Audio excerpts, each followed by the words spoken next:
Phone ஃபுல்லாக phone தான்.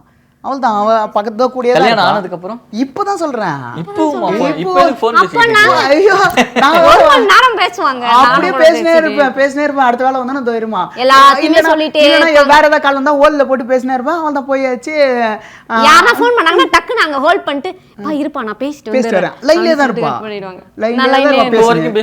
பேசினே தான் இருப்பா. அதை தானே சொல்றேன். அதுக்கு தானே எனக்கு டைம் கிடைச்சிருச்சு. இப்போ யாருக்கண்டி பயப்பட ஜாலியா பேசலாம். ஃபுல்லா பேசிதான் இருப்போம். இந்த வீடியோக்காக லவ் பண்றது அதெல்லாம் கிடையாது. ஃபுல்லா பேசிட்டே இருக்கிறது தான் எங்களுக்கு வேலை. இவங்க கூடயும் பாருங்க, இவங்க கூடயும் தான் காலைல இருந்து சாயந்தரம் இவர் போயிட்டு வந்தாரா, ஸ்கூலுக்கு போயிட்டு வந்தாரா, எல்லாம் இது பண்றது தான். இப்போ இவன் ப்ராக்டிஸ் பண்றதுக்கு இடம், ப்ராக்டிஸ் என் கூட பண்ணிக்கினே இருக்கலாம். கரெக்டா? இவ ஒய்ஃப், பெண்கள் ப்ராக்டிஸ் உள்ள வரணும். என்னை மட்டும் பார்த்துக்கினா போதுமா? இவ என்னை பார்த்துக்கிறேன், நான் அன்பை குத்துறேன், லவ் குத்துறேன், போதுமா? அன்பும் லவ்வும் அவன் உடம்பு ஸ்ட்ராங்காக வச்சுக்குமா? கிடையாது. அன்பும் லவ்வும் அவளை ஸ்ட்ராங்காக வச்சுக்குமானா வச்சுக்காது. ஒர்க் அவுட் இருக்கணும். அந்த ஒர்க் அவுட் அவளுக்கு எப்படி என்கிட்ட நான் சொல்லித்தரேன். அதுக்காக காலைல இதை முச்சா நான் ஸ்கூலில் விட்டேன்னா ஒரு 9 மணிக்கு வந்துட்டு ஒரு 2 மணி நேரம் ப்ராக்டிஸ் பண்ணுவோம். கிளாஸ் டைமில் அப்போ ப்ராக்டிஸ் பண்ணுவோம்.